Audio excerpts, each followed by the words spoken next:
let's talk about the basics here, right? I want to make sure that I set the stage for leads, the whole concept of what is a lead.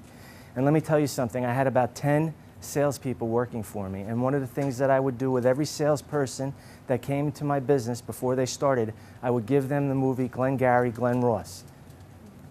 How many people have seen that? I would tell you, go and rent that movie. Okay, it's got a great cast, but most important in there, they talk about the whole concept of leads. What's a good lead? What is a bad lead? There's a great scene from Alec Baldwin where he basically is, Ed Harris gets up to go make a cup of coffee, and Alec Baldwin says, sit down, because coffee is only for closers. Now, it's a bit aggressive, and he gets up on the board and he writes A, B, C. This is all you need to know, and it's always B, closing.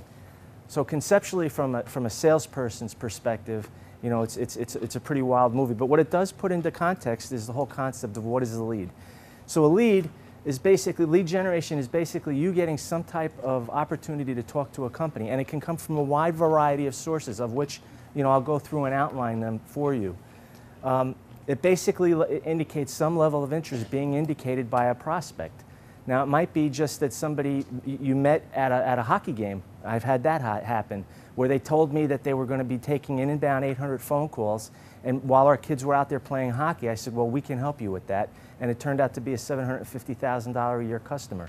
It can be as simple as that. They can be generated in any environment, for business to consumer or for business to business, okay? And the last thing, they can be generated, as I said, through a number of different methods. We did initially, when in my company, we did a lot of direct mail, because I found $1 spent in direct mail had a quick ROI that could be returned a higher number back on two things. First, leads generated, so what was my cost per lead? And second, we found it was more favorable on how many, on the cost per actual appointment, which is the second thing you want to measure, and what the cost was for a sale.